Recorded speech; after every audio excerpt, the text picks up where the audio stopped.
The Life Sciences DNA podcast is sponsored by Agilicium Labs, a collaborative space where Agilicium works with its clients ranging from early-stage biotechs to pharmaceutical giants to co-develop and incubate POCs, products, and solutions that improve patient outcomes and accelerate the development of therapies to the market. To learn how Agilicium Labs can use the power of its generative AI for life sciences analytics to help you turn your visionary ideas into realities, visit them at labs.agilicium.com. You're tuned to Life Sciences DNA with Dr. Amar Dravid.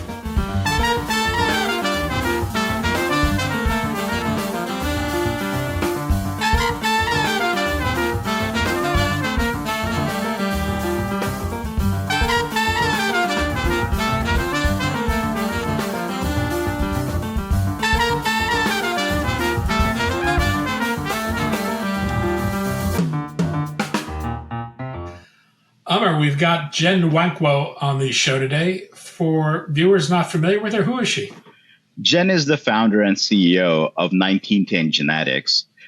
Before founding 1910, she worked at the intersection of life science, technology, and business.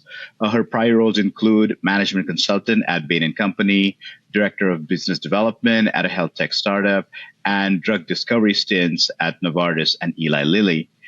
She has a PhD in pharmacology and experimental therapeutics from Tufts University School of Medicine. And what is 1910 Genetics? 1910 Genetics is combining artificial intelligence, computation, and biological automation to accelerate the design of small molecule and protein therapeutics, and they've built a platform for that. And what are you hoping to hear from Jen today? So I would like to get an understanding of 1910's platform technologies, how they work, and how they address the big problems of drug discovery today. There are a lot of companies seeking to do what 1910 is doing, so I'd like to get a sense of what distinguishes them and how they turn what they're doing into a sustainable business. Well, if you're all set, let's welcome Jen to the show. So hi, Jen. Thanks for joining us. So before we dive into 1910's genetics technology, I would like to start with the company's name. So, 1910, there was something big happened in the life sciences, right? So can you tell us about that? Well, first of all, thank you for having me, Amar. This is, I've been looking forward to this one. So thanks for having me here. 1910, I founded the company in 2018, and I named it 1910 Genetics. And that really, it was at the time it was a little bit of a play on words, but the meaning of the company's name comes from the fact that, as you already know, we're an AI-driven drug discovery company, but the way we select which targets to go after, which diseases to go after, is really based on whether the target has a very strong causative role in disease. And 1910 was the year that the first patient in the United States with sickle cell disease was diagnosed. And sickle cell disease is the first disease known to scientists as having a molecular basis. So in my mind, I was thinking, here's an example of the perfect disease that we should be going after, because we're supremely clear about what causes this disease, and it's just a matter of bringing our AI platform to design molecules for it. Okay.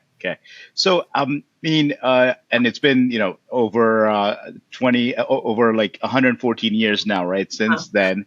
And especially in the last, I would say, 5-6 decades, there's been tremendous number of drugs that have come out, right? And definitely the what we see as drugs today is very different from there. But still, some of the problems with drug development persist, right? So there's still it takes a long time for the drug development or so for the drugs to come to the market. So can you talk to us a bit more about what are some of the big challenges that you see in drug development right now?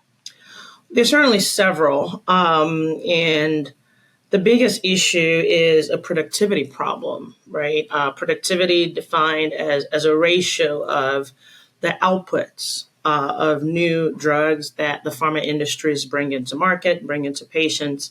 Um, Over a denominator of inputs, where inputs are a combination of human capital, financial capital, et cetera, that have gone into the process of developing those therapeutics. And what we've seen over time, over the last 6, 7 decades or so, is just fewer output. So the numerator is getting smaller or staying constant depending on the particular year you're looking at.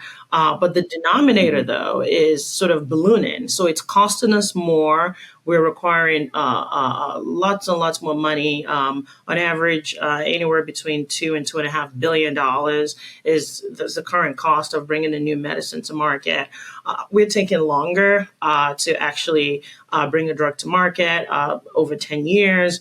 And we are, it just continues to be a very failure prone process. Less than 10% of novel therapeutics that start phase 1 clinical trials will actually make it to FDA approval. So it's a productivity problem, and some people refer to this as Eron's law, which is sort of the reverse of Moore's law in the semiconductor space, right? In the semiconductor space, you see the opposite phenomenon where over time, that industry has seen reducing cost of making chips relative to, previous years. Whereas for us in pharma, it's actually trending the other direction. So it fundamentally is an R&D productivity problem. I think that's the issue at play here.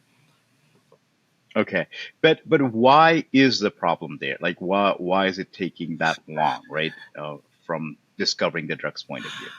I don't know that there is one answer, but there are a couple of different schools of thought. I think one is we are just objectively going after much more difficult problems. I trained as a classical pharmacologist at Tufts Medical and at Boston Children's Hospital of Harvard Medical School. And just looking back through just pharmacology as a discipline, the very early days where, people, developing things like penicillin and like much easier,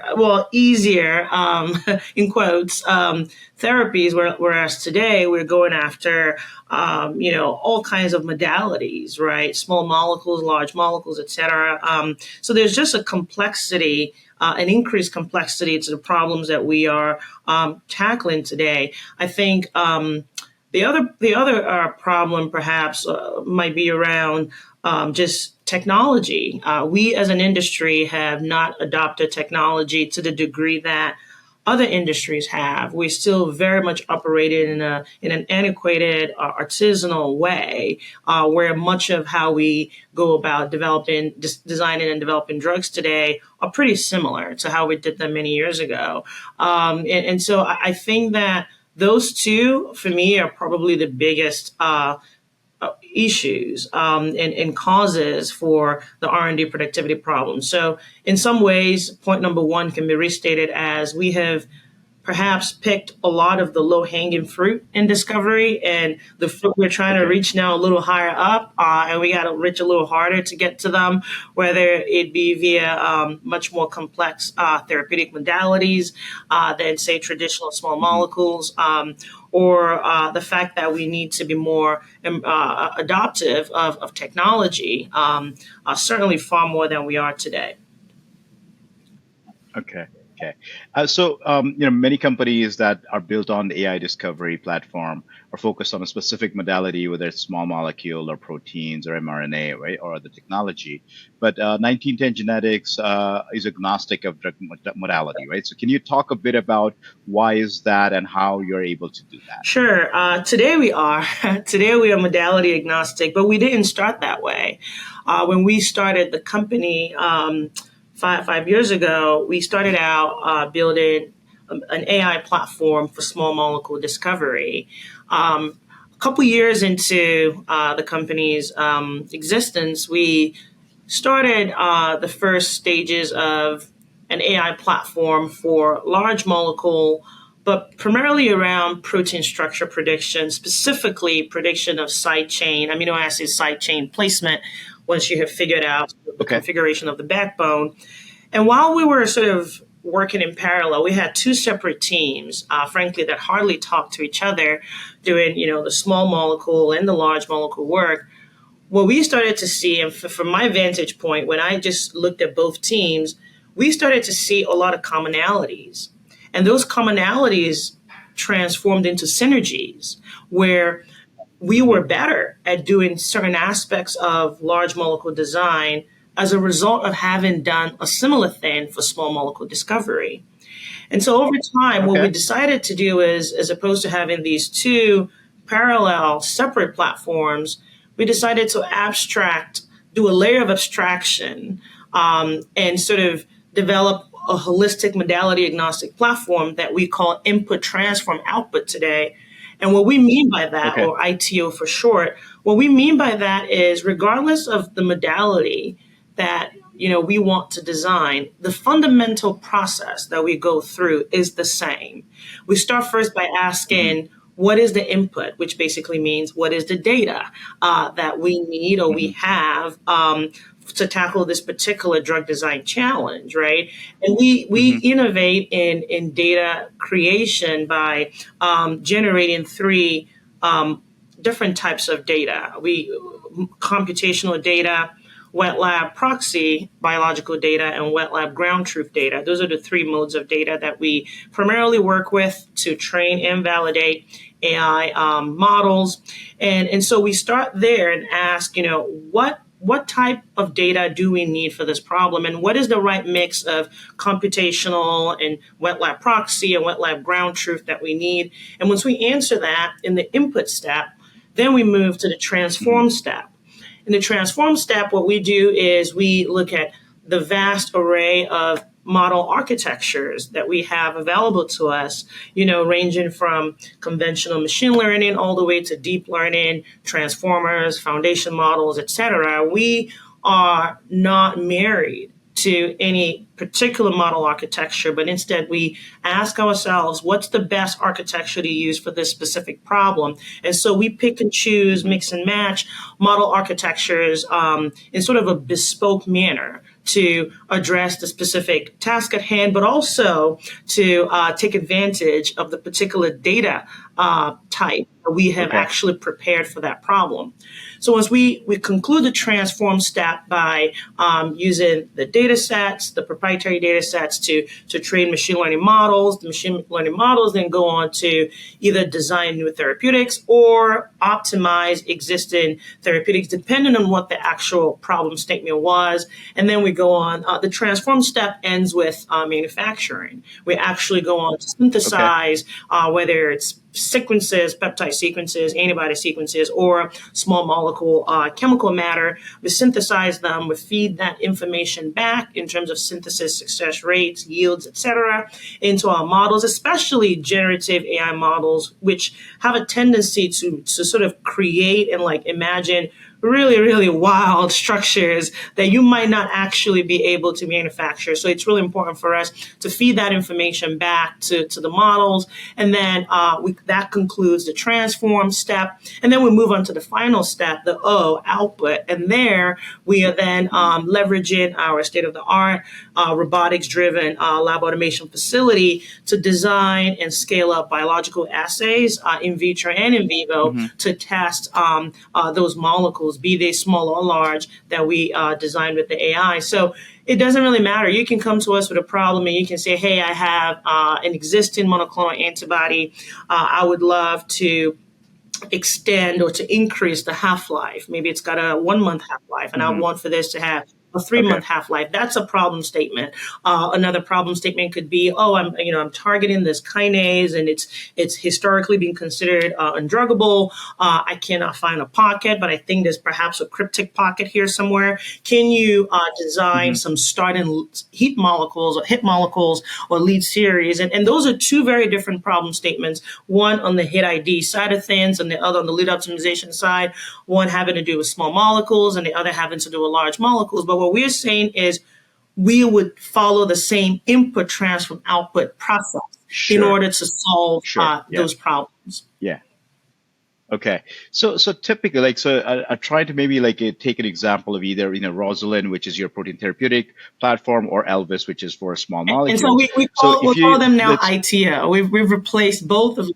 That oh, idea of okay. like two separate Okay. platforms was indeed how it started. But today we just Okay. one modality agnostic Just input one. Yeah. transfer output Sure. ITO platform. Gotcha. Gotcha. Okay. So in the ITO, right? If we double click on that, right? Like, take me through like an example where, like, do you like usually do you start with some, like, disease signature? You start with like some targets, or you start with, like, how do you usually start, and how does the process go, and how long does that take, and how that's better than what is being done currently, right? So if you can take us through an example, that'll be very helpful. Right. And our platform today is uniquely suited to molecular design, right? Okay. And specifically the hit identification, hit to lead, and lead optimization stages of preclinical drug discovery. So with those Okay. sort of guardrails in place, I think that what we do extremely well is, first of all, we are able to design or optimize molecules far in a much quicker way than traditional Hmm. approaches. We're able to leverage less humans, more machines, but really understanding that the combination of human and machine it Hmm. really is the great unlock here. We're a pretty Hmm. small team. We're less than 25 people, and we're able to take Hmm. on multiple targets in parallel. And what enables us to do Okay. that is we're not as human intensive as a Hmm. traditional pharma process, because we definitely leverage machines, and we just continue to find that nexus where human and machine work together to give you outputs that are far higher quality, and Hmm. outputs that you arrive at much more quickly and much more cheaply. So I gave sort of like two hypothetical examples, but they're not really hypothetical because both were actual problem statements that Sure. two different pharmaceutical companies brought our way. One, during the Okay. COVID pandemic, they were one of the big pharma companies that were pretty, far ahead in monoclonal antibody development for COVID. And at the time, they had an antibody that had, I believe it was 6 week half life, and they wanted to double that. Hmm. And another pharma Hmm. company approached us around the same time, having struggled to Hmm. drug a particular kinase allosterically. And for that latter case, we were able to deliver to that pharma company in 6 months lead series Okay. where their own internal team hadn't been able to do that for about 3 to 4 years.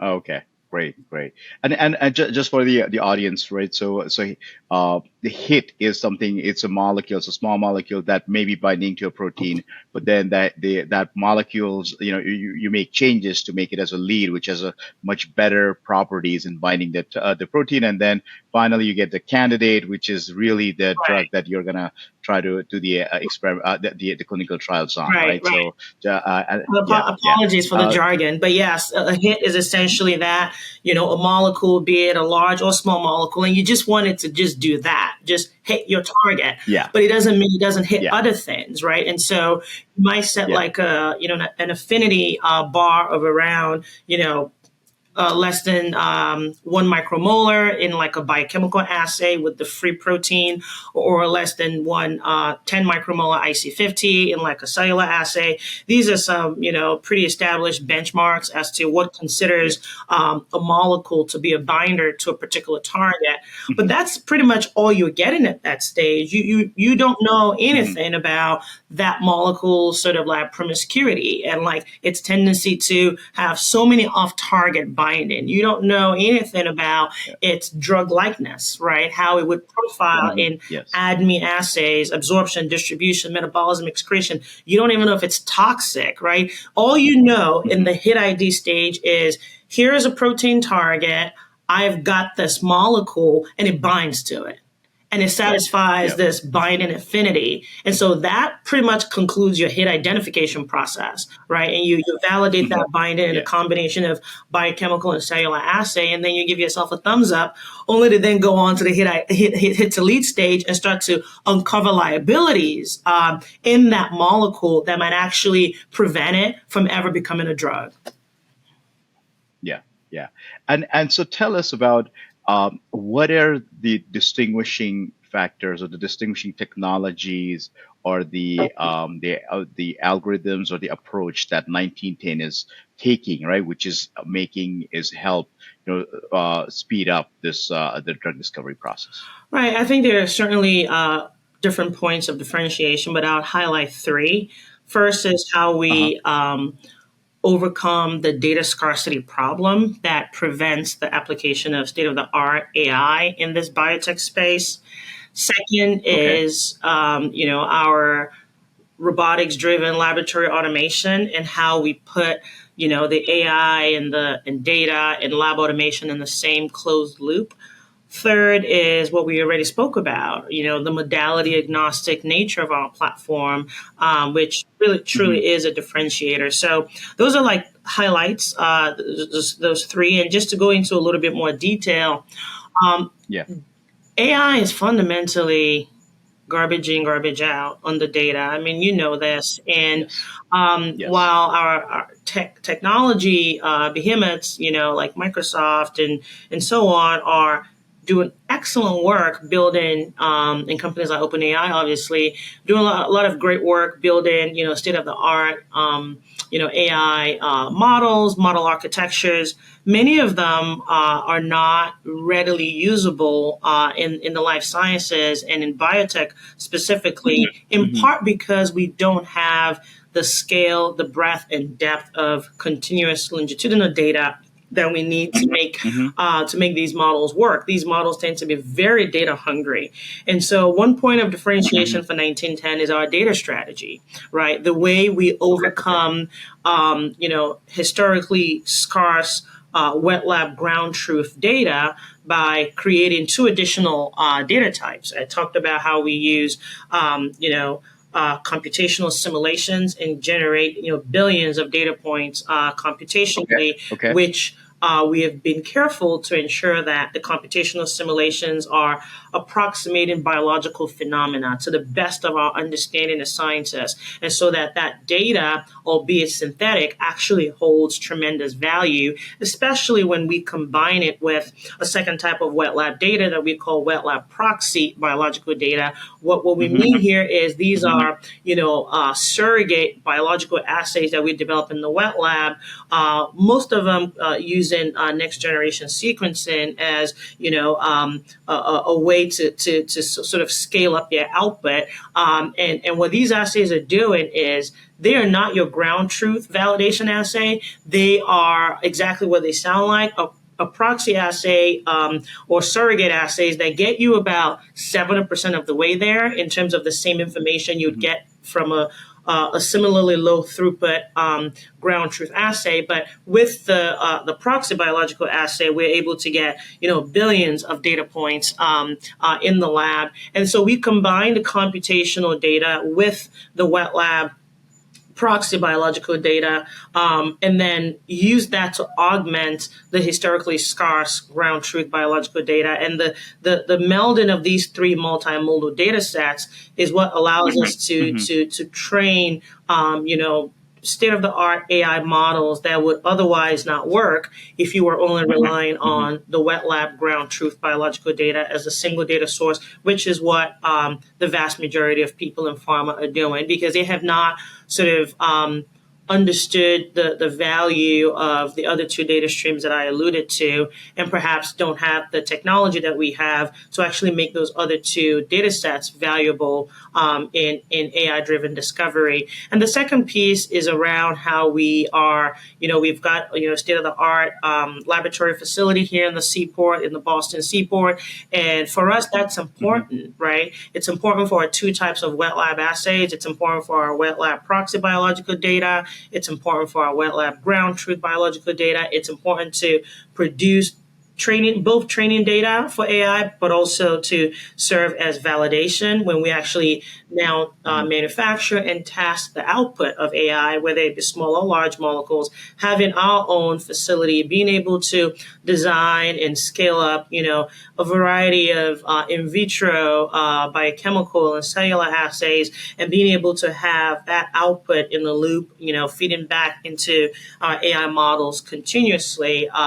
It really does speed up that iteration, and that's how we get to the faster, more quality output, and in a modality agnostic way. Okay.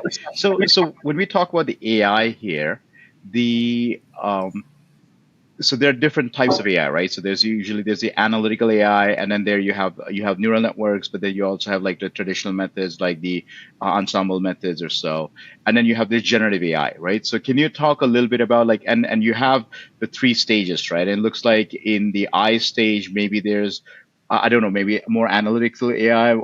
Is there a generative AI that you're using? Can you tell us a little bit about like what are some of the new technologies and new algorithms that you're using? Yeah, our I stage is input. It's all at that stage. We're all focused on the data, right? We're trying to figure out how much computational data do we need? How much wet lab proxy biological data do we need? How much wet lab ground truth biological data do we need? And then as we are sort of wrapping our heads around the data strategy for that particular disease target, we're immediately then looking ahead to the transform step and thinking what types of machine learning architectures, machine learning models would best work, depending on the combination of data modes, that data modalities that we actually go on to use. So we have used and continue to use the entire gamut of models, right? Whether it's conventional classical machine learning to more state of the art,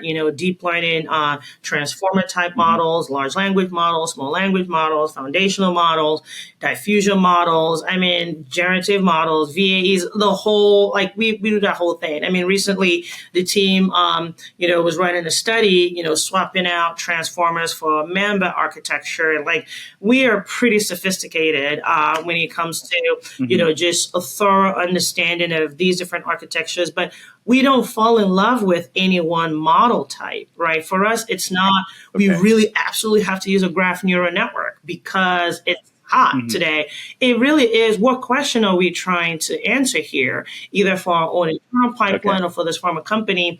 What data, most importantly, the data drives the model selection, not the other way around. We don't start by picking a diffusion model for an antibody optimization problem and then work back to figure out what data we need. No, we start by saying, what do we want to optimize with this antibody? What data do we have available to us?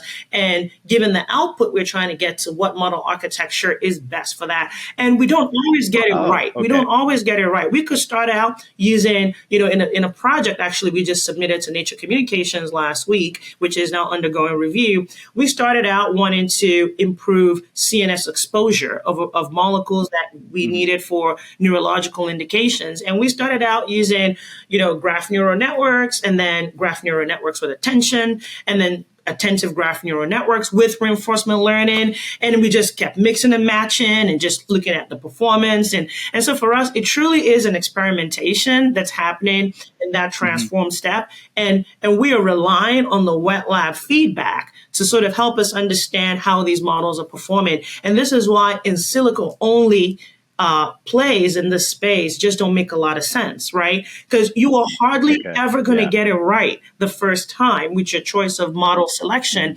But at 1910, on any given project, like my AI team is running like 5 models in parallel for the same problem, just trying to figure out, where the best leverage lies with the data set that we have uniquely created for that problem. Okay. So it's pretty interesting. So it's very flexible based on the machine learning that you use is based off of the problem that based off of the problem, based off of the data that we're able to create and leverage. Yes. So the model selection comes later. We don't start with it. Yeah. Now, in terms of the druggability, right? So there are protein families like G protein coupled receptors or kinases, proteases, which are quite druggable. With your approach, are you focusing on solving some of their issues, or are there also some undruggable protein families that you're looking at? Yeah, I think for us, when we started out, we've worked on proteases, whether they be cysteine proteases, serine proteases. We've done quite a bit of work in the protease family, Uh-huh. which have the typical druggability problem of lack of selectivity, right? Every time you're drugging a Hmm. protease, Yeah. particularly cysteine proteases, you really, really have a big off-target issue to deal with every single time. So proteases, we've done a lot of Yes. work in that target class, kinases as well. We've done work Hmm. on receptors, transmembrane receptors, other types of enzymes that are not necessarily kinases or proteases. Hmm. And we just continue to just expand from there. But yeah, Hmm. we've transcription factors, just Oh, sort of wow. like scaffolding proteins. Like we've tried our hands at a variety of targets. Now, not every target on which we initiate a design campaign do we actually then convert into a pipeline asset. For a number of reasons, we Sure. might just decide, for this particular target, we just want to quickly validate a new state of the art AI architecture. So we're just going to run one design campaign and just try to Hmm. get a hit and just validate that this model Hmm. architecture would work against this type of target. And then that's it. And then we actually don't proceed to then try to develop that hit into a lead, right, and then optimize into a candidate and Hmm. so on. So for us as a technology driven biotech company, we are constantly balancing drug pipeline development with platform development. Hmm. So, and sometimes we take on certain targets just purely from a platform development perspective where we want to push the platform in a new way, whether it's, a new type Hmm. of pocket, a new type of simulation we need to do, a new type of architecture we need to sort of validate. But we didn't really or don't really have any long-term plans to, advance that Hmm. into a therapeutic pipeline asset.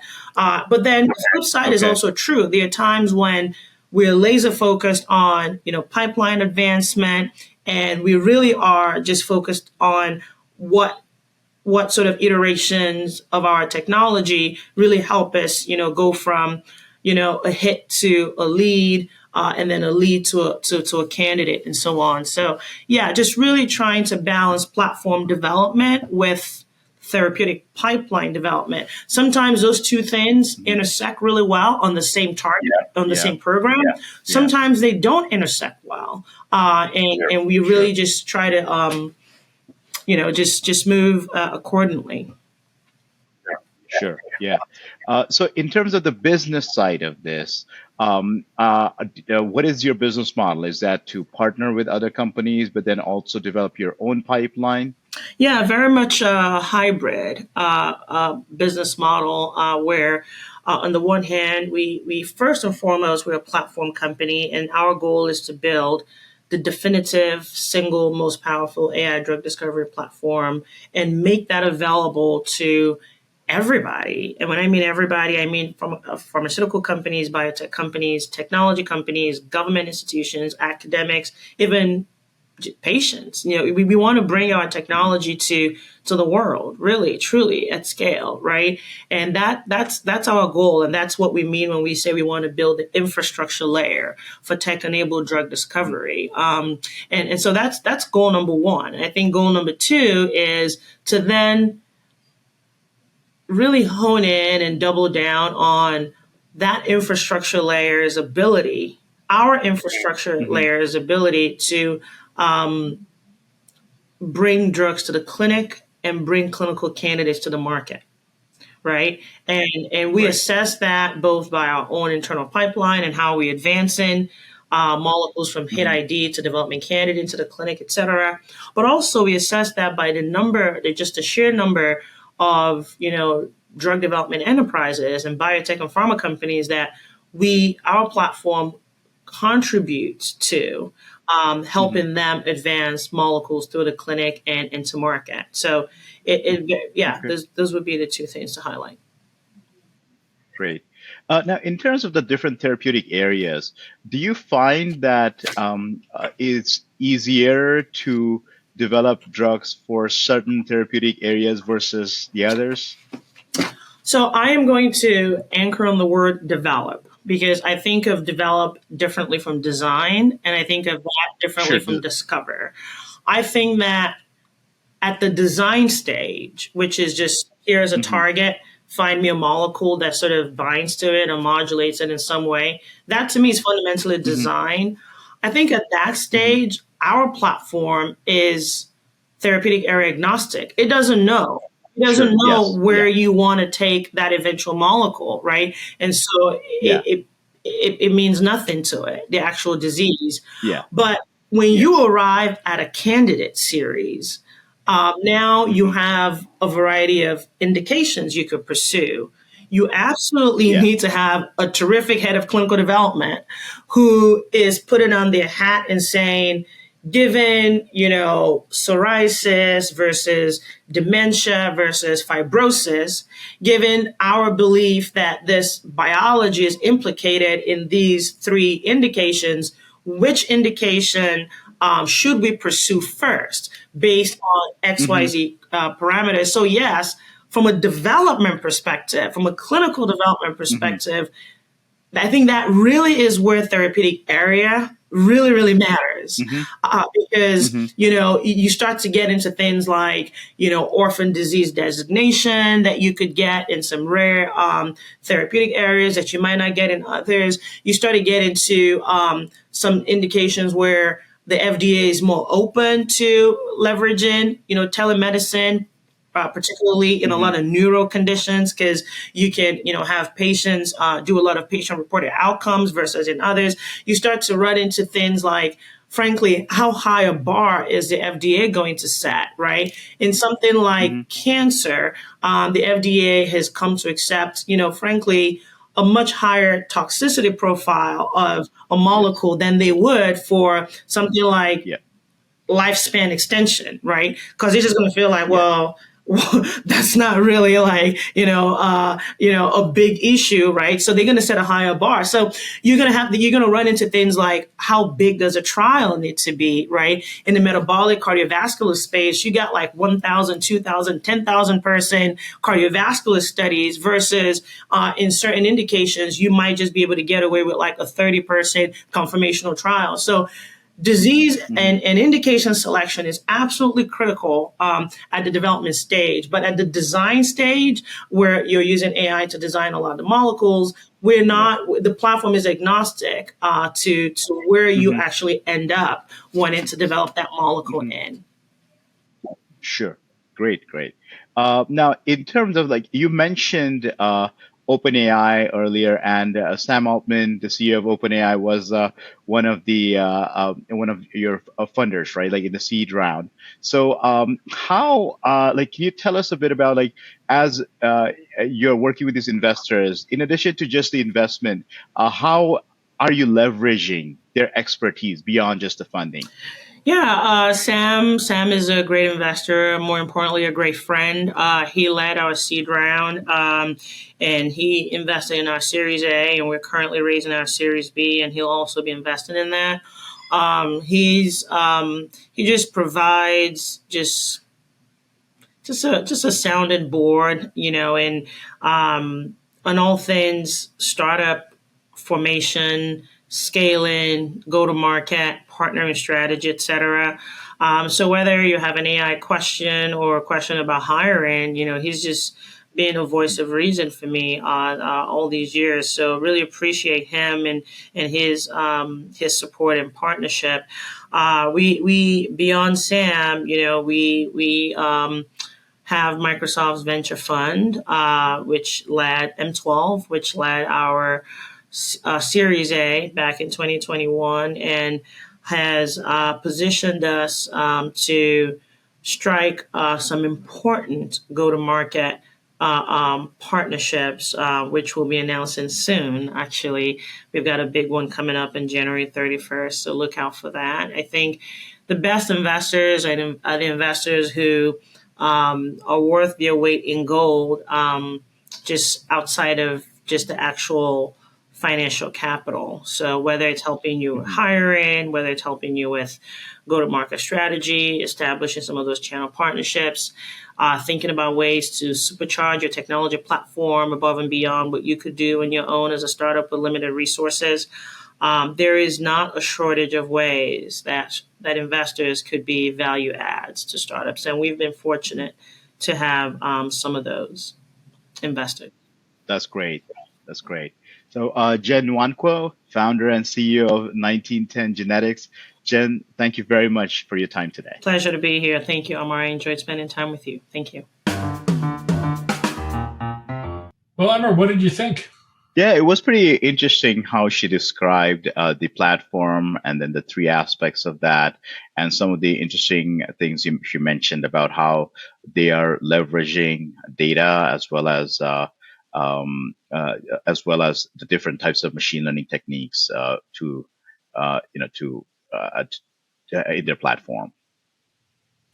Jen mentioned that 1910 didn't start out as modality agnostic, but is so today. It was interesting to hear her explain how that came about, but it strikes me as somewhat unusual in the world of AI drug development. I think of most platforms being focused on a modality. Does that make sense?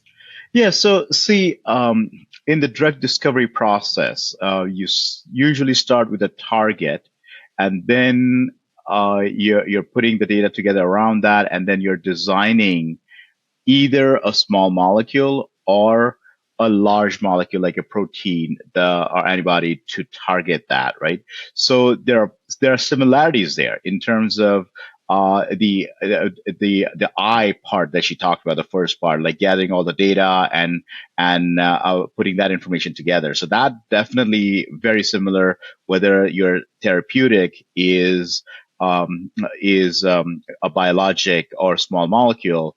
Also, the transformation part that she talked about, there's a lot of automation that's there. And again, there are parts of that automation that would be, I believe, common in both modalities. Of course, the last part would be different, which is more the either coming up with the small molecule or the protein or antibody. That part would be different. But then in the initial aspect, I see a lot of similarities there. And then the way she described the approach, you can easily see that. One of the things she said that really stood out to me is she said the combination of human and machine is the great unlock. Not as human intensive as traditional process, but it's human and machine working together to get higher quality drugs quicker and more cheaply.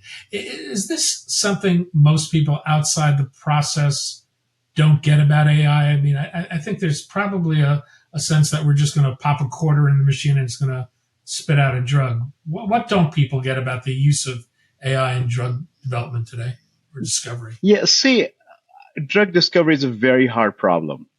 Essentially, there is some target protein that we are trying to target using a small molecule or a protein, a large protein.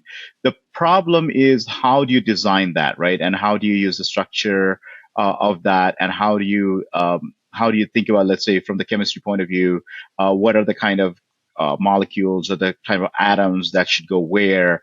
Are we really understanding the structure of the protein? Because the protein structure is not one. I mean, it's dynamic, it changes. So I don't think the science is in a place where we know everything about a specific target. There is a tremendous amount that is for us to still learn. I mean, if you had gone back about 30 years, this was all done by humans. But now, over the last generation, a lot of the new technologies have come, and then we're getting the machines involved more and more. And as time goes on, the machines are getting better. I would say like machine learning algorithms are getting better. We also are getting better data, so they can do better outputs. But I believe we're still a bit far away from just the machines designing the right right drug, right? And then also you have to keep in mind that a drug, the way or like a protein, the way it is in a test tube might be different than how it's going to be in the live organism, right? So there are changes, or if you just create that. I mean, there's so many differences, and then the way it behaves is so different. So there are so many of these factors, and so biology is very complex, chemistry is very complex. So I think we're getting into the direction of the machines doing more and more, but we still have a long way to go. She also touched on the issue of data scarcity and the need for data of adequate depth and scale for AI to do what it can.